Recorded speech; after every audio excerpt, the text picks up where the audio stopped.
नमस्कार मित्रों, मैं आपका मित्र आदर्श सचान। मित्रों, आज का हमारा ये वीडियो बाबा साहब अम्बेडकर जी के जीवन परिचय पर आधारित है। आज उनकी जन्म जयंती है। इसी अवसर पर आपके सामने मैं उनका जीवन परिचय प्रस्तुत करने जा रहा हूँ। आरंभिक जीवन।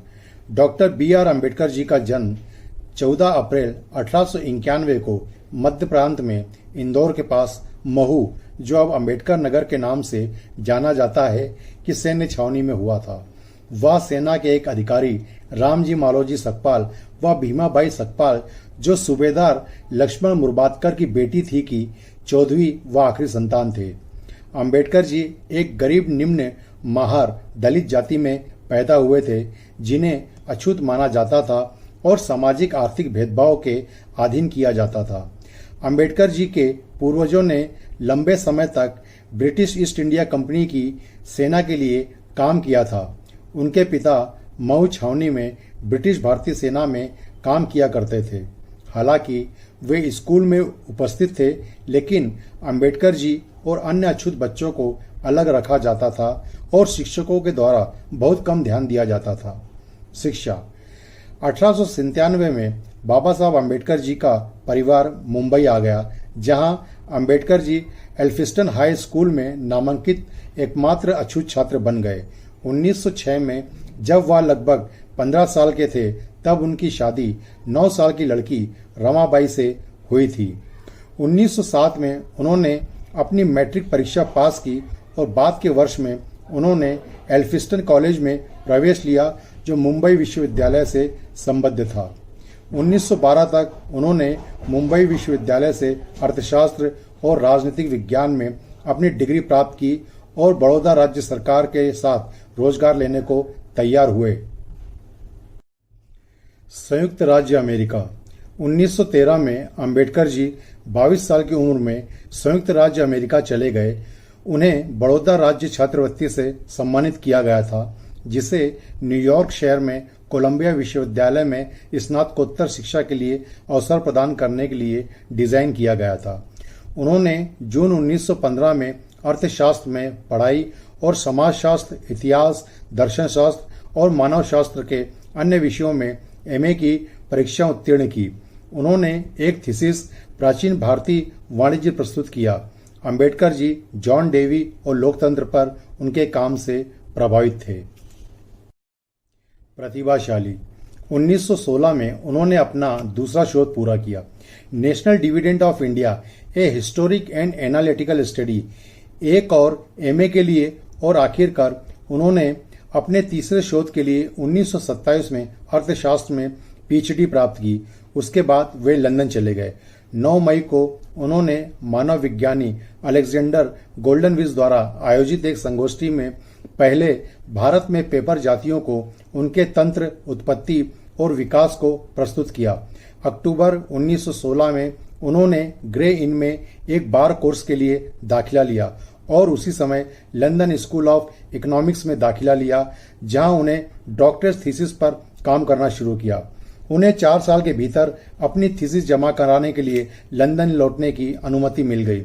उन्होंने पहले अवसर पर वापसी की और 1921 में मास्टर डिग्री पूरी की। 1922 में उन्हें ग्रे इन के द्वारा बार में बुलाया गया और 1923 में उन्होंने रुपए की समस्या, रुपए की उत्पत्ति और इसका समाधान शीर्षक में अपनी थीसिस प्रस्तुत की। उन्होंने उसी वर्ष अर्थशास्त्र में DSc पूरी की और उनके तीसरे और चौथे डॉक्टरेट को मान्यता प्रदान किया गया। 1918 में वे मुंबई के Sydenham college of commerce and economics में राजनीतिक अर्थव्यवस्था के प्रोफेसर बने। हालांकि वह छात्रों के साथ सफल रहे। अन्य प्रोफेसरों ने उनके साथ पीने के पानी के जग को साझा करने पर आपत्ति जताई। 1920 में उन्होंने कोल्हापुर के राजा साहूजी महाराज जी की मदद से मुंबई में साप्ताहिक मूक नायक का प्रकाशन शुरू किया। मुंबई उच्च न्यायालय में कानून का अभ्यास करते हुए उन्होंने अछूतों को शिक्षा में बढ़ावा देने और उनका उत्थान करने का प्रयास किया। 1927 तक अम्बेडकर जी ने अस्पृश्यता के खिलाफ सक्रिय आंदोलन शुरू करने का फैसला किया था। 25 दिसंबर 1927 को उन्होंने मनुस्मृति की प्रतियां जलाने के लिए हजारों अनुयायियों का नेतृत्व किया। इस प्रकार प्रतिवर्ष 25 दिसंबर को अम्बेडकरवादी और दलितों द्वारा मनुस्मृति दहन दिवस के रूप में मनाया जाता है। पूना समझौता 1932 में ब्रिटिश ने सांप्रदायिक पुरस्कार में वंचित वर्गों के लिए एक अलग निर्वाचक मंडल के गठन की घोषणा की। गांधी जी ने अछूतों के लिए एक अलग निर्वाचक मंडल का जमकर विरोध किया। उन्होंने कहा कि उन्हें डर है कि इस तरह की व्यवस्था हिंदू समुदाय को विभाजित कर देगी। गांधी जी ने पूना की यरवदा सेंट्रल जेल में कैद रहते हुए उपवास करके विरोध किया। उपवास के बाद कांग्रेस के राजनेताओं और कार्यकर्ताओं जैसे मदन मोहन मालवीय जी और पलवड़कर बालू ने यरवदा में अंबेडकर जी और उनके समर्थकों के साथ संयुक्त बैठकें की। 25 सितंबर 1932 को बाबा साहब अंबेडकर हिंदुओं के बीच दबे हुए वर्गों की ओर से और मदन मोहन मालवीय उच्च हिंदुओं की ओर से के बीच में पूना पैक्ट के रूप में किए जाने वाले समझौते पर हस्ताक्षर किए गए। समझौते ने सामान्य निर्वाचक मंडल के भीतर अनंतिम विधानसभाओं में दबे हुए वर्गों के लिए आरक्षित सीटें दी। समझौते के कारण ब्रिटिश प्रधानमंत्री रामसे मैकडोनाल्ड द्वारा प्रस्तावित सांप्रदायिक पुरस्कार में आवंटित 71 के बजाय दलित वर्ग को विधायिका में 148 सीटें मिली। 1935 में अंबेडकर जी को गवर्नमेंट लॉ कॉलेज मुंबई का प्रिंसिपल नियुक्त किया गया था। वह 2 साल तक पद पर रहे। उन्होंने दिल्ली विश्वविद्यालय के रामजस कॉलेज के शासी निकाय के अध्यक्ष के रूप में भी कार्य किया था। अंबेडकर जी ने एक घर के निर्माण की देखरेख भी की थी और 50,000 से अधिक पुस्तकों के साथ अपने निजी पुस्तकालय का स्टॉक किया। उसी वर्ष लंबी बीमारी के बाद उनकी पत्नी रमाबाई का निधन हो गया था। 1936 में अंबेडकर जी ने स्वतंत्र लेबर पार्टी की स्थापना की, जिसने 1937 के मुंबई चुनाव में 13 आरक्षित और 4 सामान्य सीटों के लिए केंद्रीय विधानसभा का चुनाव लड़ा और क्रमशः 11 और 3 सीटें हासिल की। अंबेडकर जी को मुंबई विधानसभा के लिए एक विधायक के रूप में चुना गया था।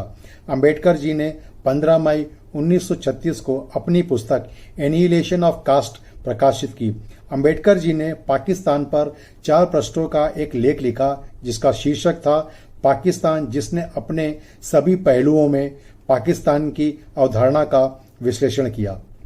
अंबेडकर जी 2 बार भारतीय संसद के ऊपरी सदन राज्यसभा में मुंबई राज्य का प्रतिनिधित्व करने वाले भारत की संसद के सदस्य बने थे।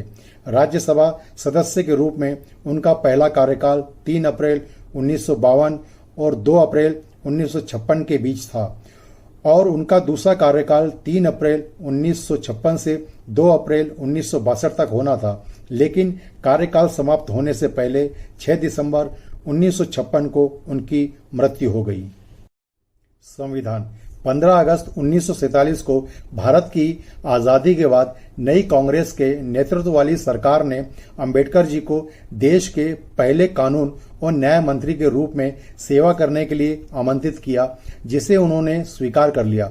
29 अगस्त को उन्हें संविधान मसौदा समिति का अध्यक्ष नियुक्त किया गया और भारत का नया संविधान लिखने के लिए संविधान सभा द्वारा नियुक्त किया गया। अंबेडकर जी द्वारा तैयार पाठ ने व्यक्तिगत नागरिकों के लिए नागरिक स्वतंत्रता की एक विस्तृत श्रृंखला के लिए संवैधानिक गारंटी और सुरक्षा प्रदान की, जिसमें धर्म की स्वतंत्रता, अस्पृश्यता का उन्मूलन और भेदभाव के सभी रूपों का रूपरेखा से शामिल किया गया। अंबेडकर जी ने महिलाओं के लिए व्यापक आर्थिक और सामाजिक अधिकारों के लिए तर्क दिया और अनुसूचित जातियों और अनुसूचित जनजातियों और पिछड़े वर्ग के सदस्यों के लिए सिविल सेवाओं, स्कूलों और कॉलेजों में नौकरियों के लिए आरक्षण की एक प्रणाली शुरू करने के लिए विधानसभाओं का समर्थन हासिल किया, जो एक सकारात्मक कार्रवाई के लिए एक प्रणाली थी। संविधान सभा द्वारा 26 नवंबर 1949 को संविधान को अपनाया गया था। अंबेडकर जी ने भारत के संविधान के अनुच्छेद 370 का विरोध किया, जिसने जम्मू और कश्मीर राज्य को एक विशेष राज्य का दर्जा दिया और जिसे उनकी इच्छा के विरुद्ध शामिल किया गया था। संविधान सभा में बहस के दौरान अंबेडकर जी ने एक समान नागरिक संहिता को अपनाने की सिफारिश करके भारतीय समाज में सुधार करने की अपनी इच्छा का प्रदर्शन किया था। 1951 में अंबेडकर जी ने कैबिनेट से इस्तीफा दे दिया। जब संसद ने हिंदू कोड बिल में अपने मसौदों को रोक दिया, जिसमें विरासत और विवाह के कानूनों में लैंगिक समानता सुनिश्चित करने की मांग की गई थी, अंबेडकर जी ने स्वतंत्र रूप से 1952 में संसद के निचले सदन लोकसभा का चुनाव लड़ा, लेकिन मुंबई उत्तर मध्य निर्वाचन क्षेत्र से वे हार गए। बौद्ध धर्म। उन्होंने जीवन भर बौद्ध धर्म का अध्ययन किया। 1950 के आसपास उन्होंने अपना ध्यान बौद्ध धर्म के लिए समर्पित किया और बौद्धों की विश्व फेलोशिप की बैठक में भाग लेने के लिए श्रीलंका की यात्रा की। 1955 में उन्होंने भारतीय बुद्ध महासभा या भारतीय बौद्ध सोसाइटी की स्थापना की। उन्होंने 1956 में अपना अंतिम कार्य द बुद्ध एंड हिज धम्म पूरा किया, जिसे मरणोपरांत प्रकाशित किया गया था। अंबेडकर जी ने 14 अक्टूबर 1956 को दीक्षा भूमि नागपुर में अपने और अपने समर्थकों के लिए एक औपचारिक सार्वजनिक समारोह का आयोजन किया गया और बौद्ध धर्म में वे अपने 2.5 लाख अनुयायियों के साथ परिवर्तित हो गए। मृत्यु। 1948 में अंबेडकर जी मधुमेह से पीड़ित थे।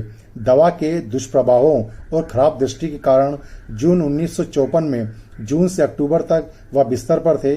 6 दिसंबर 1956 को दिल्ली में अपने घर में अंबेडकर जी की नींद में मृत्यु हो गई।